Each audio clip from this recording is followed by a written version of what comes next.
Wait a minute, this guy's with you? What the hell, Daniel? This is just a giant misunderstanding.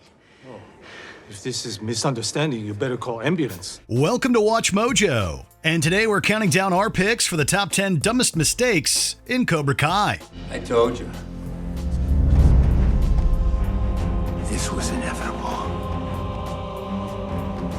For this list, we'll be looking at the most unbalanced decisions made by characters on the Karate Kid sequel show. If you're not caught up on the martial arts melodrama up to season 5, be on guard for spoilers. Want to share more false moves from your favorite characters? Step into the comments below. Number 10. Robbie tries to fight alone. During a beach trip with the LaRussos, Robbie discovers his old gang is stealing from people. He single-handedly confronts the unruly goons while recording the encounter to promote miyagi-do karate. Found your stash. You're gonna give it all back. The hell we are. You didn't learn your lesson last time. Unfortunately, Robbie brought his fists to an oar fight. The goons hit him with a surprise attack because they don't believe in honor. Luckily, Daniel arrives to save the day before Robbie could be too seriously harmed. Daniel's refusal to publish the footage as promotion for Miyagi-Do teaches his pupil a valuable lesson that karate shouldn't be used to make viral videos. How's your head? Still a little sore. It was really stupid of me to put myself in that situation. Additionally, Robbie's poorly planned confrontation was also a lesson in knowing when to pick your battles. No. Miyagi-Do is about defending yourself and protecting others, not seeking credit. Number 9. Pressuring Miguel to fight. It's been a hard year for Miguel leading up to the pivotal 51st annual All-Valley tournament. After recovering from a severe back injury, his sensei Johnny kept pushing him to defeat Cobra Kai on a big stage. Miguel's also pressured into showing no mercy to his friend Eli. Take his ass out. What? Take his ass out? Hawk is my friend. He's fighting for LaRusso. He picked a side. Whose side are you on? Yours. Are you sure? And to top it all off, the young fighter aggravates his old back injury while competing. But Johnny ignores all of that and continues to push Miguel when he's cleared to fight. Do what I tell you, we'll not only take down Cobra Kai, we'll show LaRusso and everybody else who's really the best. That's what this is about. Hey, we're not gonna get another shot at this. The insurmountable pressure causes the young fighter to run away to Mexico to find his father. If Johnny had just eased up, Miguel might have stayed behind and fought. But the sensei's bad attitude pushed his surrogate son into his dangerous biological father's arms. Johnny, what happened? I blew it. Where's Miguel? I don't know. He came back, he's not in there.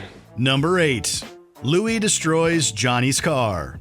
After Cobra Kai's controversial entry into the All-Valley tournament, Daniel's cousin Louis proposes sending a harsh message to their sensei Johnny. Especially after everything he's done to you. And you fix his car for free. I don't know, man. I say we get the car back. You know, I could find out where he lives. This most dishonorable suggestion is immediately shut down. However, Louis and a pair of bikers still insist on vandalizing and torching Johnny's beloved Pontiac Firebird. Hey, Sons of Anarchy. I said we just want to send him a message, not burn down the whole block. Hey! The hell are you doing? This boneheaded decision leads to all the vandalizers getting knocked around by the Cobra Kai sensei. Although Daniel replaces the car for free, the vehicle incident increases the tension between him and Johnny. Louis' reckless behavior also temporarily cost him his job at LaRusso Auto Group. He should have known there would be consequences to picking a fight with the karate master. Hey, look, man, back up, man. I got a bet, man. Back up, I got a bet. All right, look. Things got away from me, okay? Just calm down. Number 7. Wearing the FBI shirts. Turn around. Isn't that great?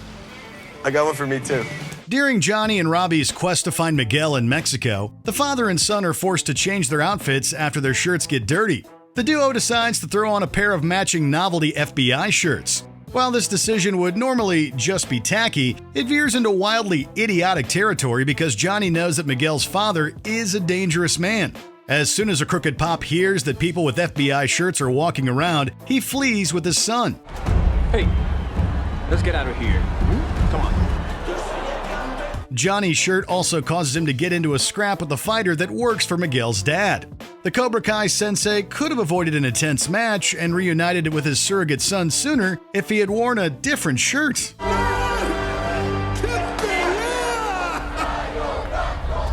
Donde está Hector? Number 6. Kreese tries to control Silver. I want to finish what we started. Finish what we started. Just like we were supposed to do 35 years ago? When Miyagi-Do and Eagle Fang united against Cobra Kai, Sensei John Kreese turned to his old unstable army buddy / businessman Terry Silver.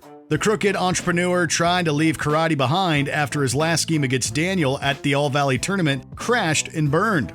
But Kreese manages to manipulate Silver into becoming a Cobra Kai sensei once more. However, this alliance majorly backfires. Kreese's attempt to control Silver's increasingly erratic actions caused their relationship to become increasingly strained. Eventually, the businessman decides he has had enough of being told what to do. How many times do you expect me to repay that debt before we're square?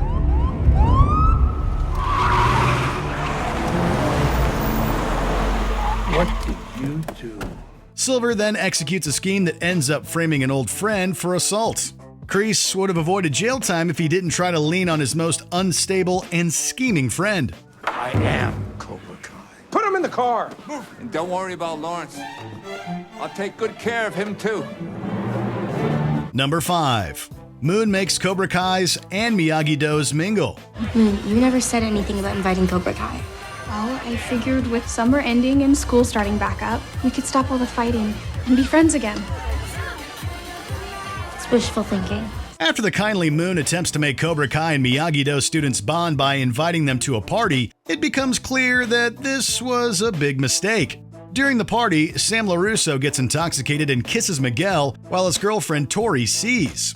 The consequences of that decision don't become clear until after Robbie takes Sam to Johnny's place to sleep it off. When a concerned Daniel tracks his daughter down, he loses his cool and gets into another serious fight with Johnny. In the end, the kiss carries the biggest consequence. Samantha LaRusso. You know what you did, and now you're gonna pay for it. I'm coming for you, bitch. It becomes a motivation for Tori to start a fight with Sam that turns into a big school brawl. Moon's innocent gesture for peace indirectly spiraled into an all-out hallway war. Come on, guys, can't we all just get along? Number 4. Amanda tries to take Kreese down. What's the matter? Little Daniel's not man enough to fight his own battles anymore? Hey, Rambo. Kids are getting hurt. So call off your band of karate thugs or I'm going to the police. A violent clash between Cobra Kai and Miyagi-Do students at an arcade inspires Amanda to confront John Kreese in his own dojo. Irritated by the sensei's nonchalance about the situation, she impulsively slaps him in the face. Amanda also pushes the situation further and demands to get authorities involved. But by the time she makes good on that threat, Kreese has already filed a restraining order against her for assault. You showed up at his place of business after hours, enraged? Okay, I was not enraged. It was a perfectly measured response to a man inciting violence. And you struck him? As a final measure, Amanda tries to convince the sensei's landlord to stop renting the dojo out. But Kreese overpowers the building owner's goons and sends Snakes to her job for good measure. While it's nice to see Amanda step up in the karate war, she simply wasn't ready to battle Kreese. Hello, Danny boy. Nice try, but you can't end a war with diplomacy. So I suggest you prepare your students for battle. Number 3. Tori attacks the LaRusso home. Heard you were throwing a party. Hope you don't mind if we crash. Tori, you don't have to do this. It's too late. This ends tonight. Members of the Miyagi-Do and Eagle Fang camps tried to bring their two dojos together to fight their common Cobra Kai enemy. However, negotiations don't go that smoothly, and they have to pause the peace summit when Tori leads Cobra Kai in a raid on Sam's house. While it ends up being one of the best fights of the series, it represents one of Tori's worst moves on the show. You better watch your back. He won't have to. He's got friends watching it for him. Not only did the surprise attack bring Miyagi-Do and Eagle Fang students closer together, but it also caused the talented Hawk to defect from Cobra Kai completely. The brawl also led to Daniel and Johnny putting aside their differences to team up. Tori's terrible assault ultimately brought two of her worst enemies together. Ready? Let's begin! Number 2. Mike, Chozen, and Johnny break into Silver's home. But still, it's way past time for some payback. That's what I'm talking about. All right, Chozen, help me out here. This is crazy. I know Silver's eyes on us. Yes, I'm driving. Mike Barnes was understandably upset after his former Cobra Kai ally reduced his furniture store to ashes. Eventually, he convinces Chozen and Johnny to break into Silver's home so they can all take the villain down.